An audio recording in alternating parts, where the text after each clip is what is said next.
Welcome aboard, fellow enthusiasts, as we embark on another incredible video. It's a pleasure to have you join us as we uncover the secrets of St. Peter's Fair. St. Peter's Fair is a medieval mystery novel by Ellis Peters, set in July-September 1139. It is the fourth novel in the Cadfael Chronicles, first published in 1981 in literature.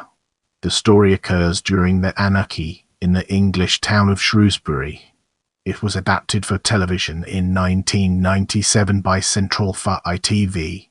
The book was received positively, saying that Cadfael was stylishly authentic, though not quite as darkly inventive as his previous three. Another review considered that while murder abounds in these early chronicles, the predictable plotting is amply compensated for by the author's wonderful recreation of the period. Without wasting any more time, let's jump into the fascinating world of plot introduction. In summer 1139, England is torn by strife between King Stephen and his cousin Empress Maud during the Anarchy. King Stephen has the advantage now. From abroad, Empress Maud is building support for a renewed attempt on the throne, with Earl Robert of Gloucester. Ranulph, Earl of Chester, is married to a daughter of Robert of Gloucester. Earl Ranulph is powerful in his own right, and has not yet chosen to stand with one or the other in this war for the crown of England. Hoping they have peace now their castle is aligned with King Stephen, the monks of Shrewsbury Abbey prepare for the 3-day annual fair in honour of their namesake saint, held on the feast of St. Peter at Vinculum. Get ready to immerse yourself in the world of plot summary as we examine its impact and relevance. The eve of the fair. On 30 July 1139 at the Abbey of St. Peter and St. Paul, Geoffrey Carvisser, the town provost, speaks up at chapter. He appeals unsuccessfully to Abbot Radulphus for a share of the money raised by the fair to repair the damages from the siege the prior year. Cadfael meets Hubrinder and his wife Aline. He is called upon to translate for Rodri, a Welsh-speaking merchant. During the encounter, Cadfael identifies Ewan of Shotwick as an informant for Earl Ranulph. Soon after, Thomas of Bristol, a prominent wine merchant with ties to Robert of Gloucester, arrives by boat. Young local men arrive to convince the visiting merchants to support the town's cause, without success. Pursuing the debate, Philip Carvisser touches Thomas, who strikes him down with a staff. A riot breaks out. Philip partly recovers after the blow. He sees Thomas's niece, Emma, and is smitten on the spot. Philip and his friends flee. Thomas and Emma are endangered by rolling barrels. Ivo Corbury saves Emma. Cadfael defends Philip to Hubrinder. Emma interrupts, searching for her missing uncle. Hugh, Cadfael and Ivo Corbury search for him. Corbury stumbles across his drunken archer, Thurston Fowler, and leaves the search to carry him to the abbey for a night in the punishment cells. The search ends when a barge arrives with the naked body of Thomas of Bristol, murdered with a dagger and dumped in the river. During the fair, Emma stays with a line-bringer for the fair. Abbot Radulphus charges Cadfael to investigate the death. The sheriff holds Philip in gaol. Thomas's boat is searched by persons unknown. Then Thomas's stall is searched, and the strongbox is stolen. Cadfael sees a pattern of something being sought and not found. Emma places a rose in full bloom in her uncle's coffin before it is sealed. Later, Cadfael sees one petal of that flower on the floor, revealing that Thomas's coffin has been searched. Wealthy Corbury seems to be courting Emma. Emma seeks out Ewan for some gloves. Ewan is found dead by Cadfael and Rodri, his neck broken. Hugh finds a bloody dagger in Ewan's hand. The theory now is that Thomas and Ewan of Shotwick were partisans who had come to the fair to conduct secret business involving an item of great value. A third man kills both of them and searches in vain for the item. Brother Mark treats a man for a knife wound to the arm, a groom to Corbury. Cadfael, Hugh, Sheriff Pressicote and Corbury confront Ewald, who shows his neatly bandaged arm. When asked to show his cot, he jumps on Corbury's horse to escape. Corbury orders Thurston to loose an arrow at Ewald, who is killed. Philip, released from jail, traces his path after he got drunk. at Wat's tavern. Wat tells him that Thurston came twice to the tavern, first to look at the patrons, including Philip. On second visit, Thurston purchased a large bottle of hard liquor to carry away. He was sober and well-dressed when he left the tavern. This is not what Thurston testified, nor how he appeared at the hearing. Soon, Philip finds the scene of Thomas's murder. After the fair, very early, Cadfael, Hugh and Philip visit the scene of Thomas's murder at the riverbank. Cadfael suggests that Thurston followed Philip. Once he ensured that Philip had no alibi, Thurston murdered Thomas. The liquor created the image he was drunk.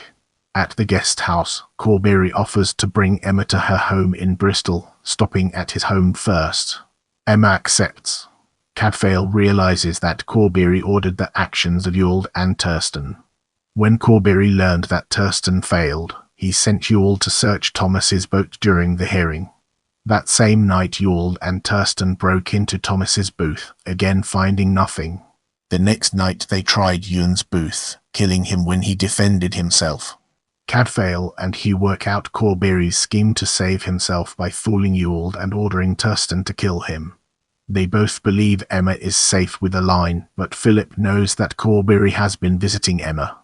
Philip rushes to protect her, riding a merchant's horse to give chase. A line updates Cadfael and Hugh at the Abbey. Emma and Corbury left 3 hours earlier and Philip is gone. At Stanton Cobbold Manor, Corbury locks Emma in a room while he searches her baggage. Corbury returns to demand the letter Thomas meant to deliver to Ewan of Shotwick. Emma keeps the brazier between them. Corbury tells her the letter is from Robert of Gloucester to Earl Ranulph, urging him to support the Empress's cause and naming 50 nobles in Stephen's camp who secretly support her.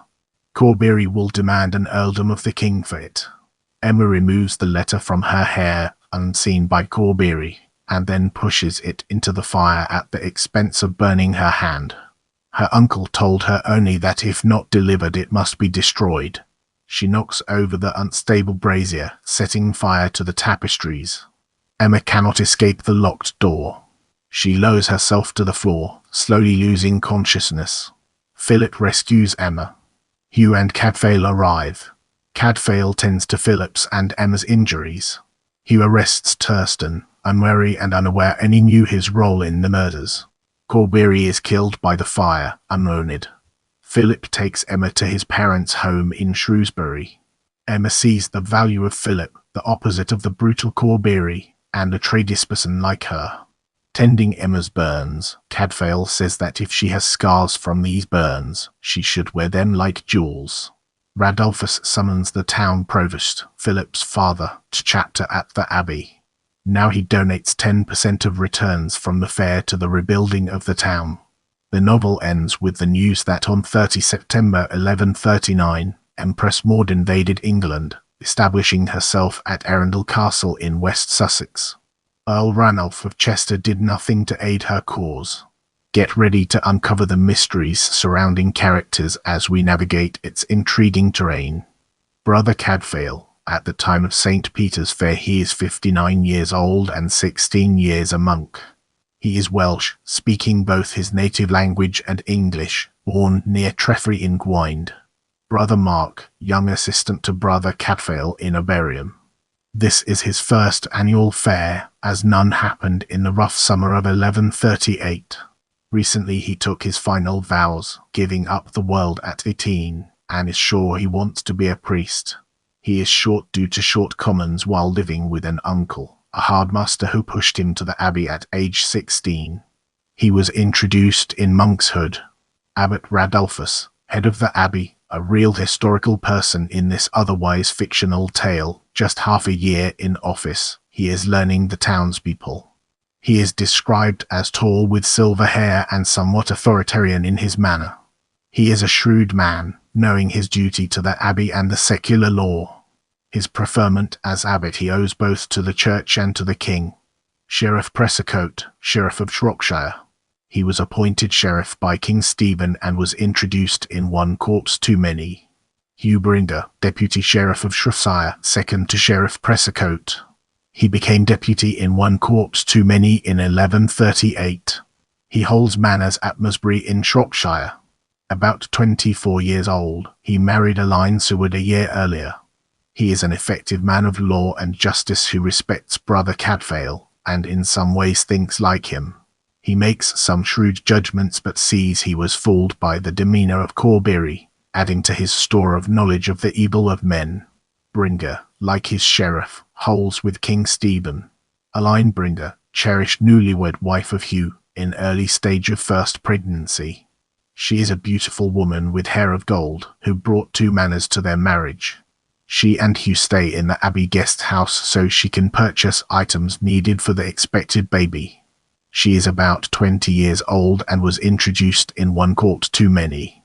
Rhodri ap Hugh, cheerful Welsh merchant of wool, honey, mead, and other goods who requests a translator of the Abbey. Radulphus sends Cadfael to serve that role. He shares much in Welsh with Cadfael or other vendors at the fair, at every point in the story. Either end, Cadfael knows Rhodri speaks many languages. Asking the Abbey for a translator allows him to eavesdrop more effectively for the benefit of Owain Gwynedd, the Welsh prince. He observed that nowhere is so solitary as in the middle of a marketplace. Rhodri will tell Owain that Ranulph will be fully occupied with Chester, so direct his own raids in other directions. He is from Mold on the River Alyn, in northeast Wales, east of Cadfael's birthplace, and is about 50. Thomas of Bristol, a large gentleman with a red face and bushy eyebrows, fashionably dressed. He is a wealthy and powerful importer of wine and luxury sweets from the East via the port of Bristol in the West Country, linked to Robert of Gloucester. 3 men sail with him, young Gregory, Porter Warren, and journeyman Roger Dodd. He is the first murder victim. Emma Vernold, niece of Thomas of Bristol, 18 or 19 years old, attractive with blue-black hair and blue eyes. This is her 3rd journey with her uncle as he travels to buy and sell his goods. Her late father was a stonemason married to the sister of Thomas, also deceased. She was raised in Thomas's household since age 8.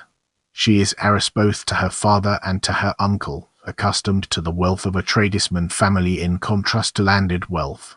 She has presence of mind in her time of great loss and change. Ewan of Shotwick, a master glove maker and important man in the court of Earl Ranulph, for whom he is an intelligencer. He is the 2nd man murdered in this story. Ewan is described as a meagre fellow who trusts no one, is well dressed and clean-shaven with a mincing walk. Philip Carvisser, son of the respected town provost and skilled bootmaker Geoffrey Carvisser. He is a young Hafid. Their last name indicates their trade of making shoes from leather. Physically he is a gangling lad, not yet in command of his long limbs, being barely 20 and only just at the end of his growing. He has a thick thatch of reddish dark hair and a decent, homely face. Edwy Bellicote, son of Martin Bellicote, master carpenter. He was of the party of young men seeking support of the traders at the fair. He is not yet 16, so Hugh sent him home to his father rather than jailing him. Both were introduced in monkshood. Ivo Corbury, a wealthy and handsome lordling of 28 or 29 with dark gold hair and slender build. He owns multiple manors. He is distant kin to Ranulph of Chester. He attends the fair to furnish a manor in Cheshire, where most of his holdings lie. His 1 manor in Shropshire is Stanton Cobbold. He stays at the Abbey as a guest. He is a man of fine manners, almost silky. At the end, he tells Emma she is a little shopkeeper's girl of no account. Ewald, stocky, bearded man, a villein groom in Ivo Corbury's service. He is one of 3 murdered in this book for what he might have said about his master. Directed to search several places by Corbury, he stole portable items of value for himself. Auld, young groom in Ivo Corbury's service. Thurston Fowler, falconer and archer in Ivo Corbury's retinue, in his midst. One of his weapons is an arbalest, with which he is very accurate. He is a man with no aversion to killing outside the context of battle, like master like man. Let's now venture into the realm of major themes and explore the fascinating intricacies it holds. St. Peter's Fair is a historical mystery set in 1139 during the Anarchy, a 19-year period in English history. Its themes are intrigue and espionage in a medieval setting. As we transition to the next segment, let's unravel the mysteries surrounding literary significance and reception and gain a fresh perspective. The 2000 reprint of St. Peter's Fair quotes a Sunday Times review: "A more attractive and prepossessing detective would be hard to find." Kirkus Reviews finds this novel authentic but not as clever as the first three. Brother Cadfael returns in another 12th mystery as stylishly authentic, though not quite as darkly inventive as his previous three. They noted the colourful, convincing details on the workings of a medieval fair and concluded it was a graceful and informative, if not particularly mysterious, case for Peter's engaging herb gardening monk. Publishers Weekly reviewed a 1991 audiobook of this and the next novel in the series in one article, liking the historical setting more than the plots. They felt that readers are likely to solve these mysteries long before the insightful Benedictine monk, but predictable plotting is amply compensated for by the author's wonderful recreation of the period. They commended the narration by actor Stephen Thorne. Without further ado, let's move on to the topic of setting in history. The novel is set in the real town of Shrewsbury in Shropshire, England. The body of the first murder victim is found in the Severn River near Atcham. The first two victims are merchants with goods to sell, who hold similar political views, favoring the Empress.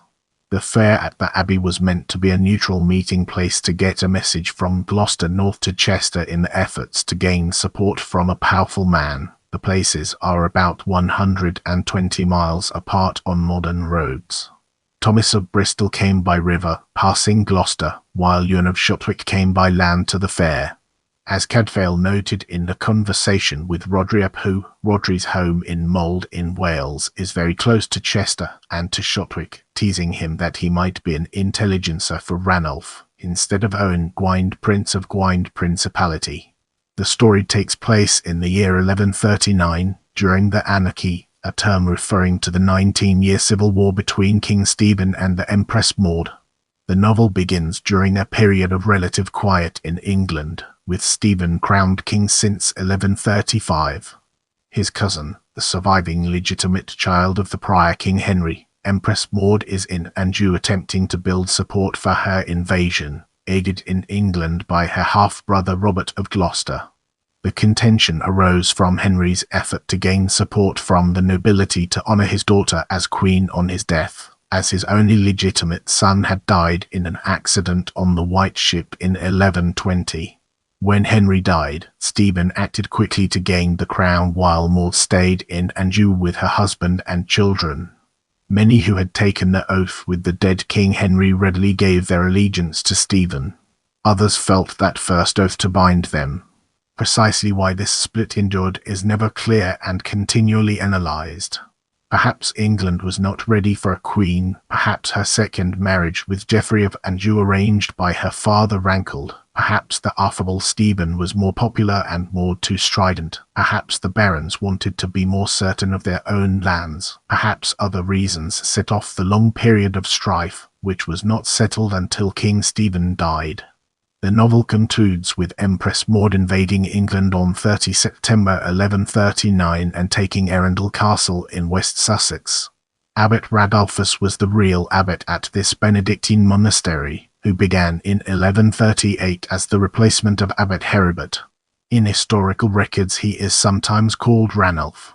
The St. Peter's Fair was allowed to the abbey as a way for it to earn revenue, here 38 shillings.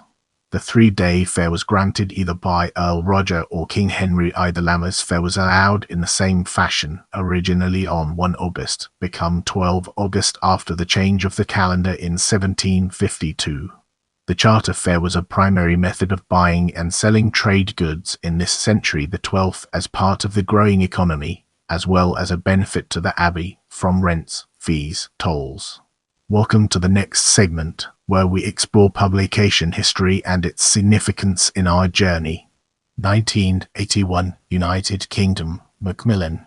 May 1981, hardback 1981, USA, William Morrow. November 1981, hardback 1983, United Kingdom. Aldersit large print books, March 1981, hardback 1984, USA. Fawcett Books, June 1984, paperback 1994, United Kingdom. Warner Futura, 1994, paperback 1996, United Kingdom. Sphere, 1 February 1996, paperback 1998, USA. Fornic Press, April 1998, paperback 1998, United Kingdom. Chivers Press, 1 April 1998, hardback 1998, United Kingdom. Chivers Large Print, December 1998, paperback 1999, United Kingdom. Taiwan UK,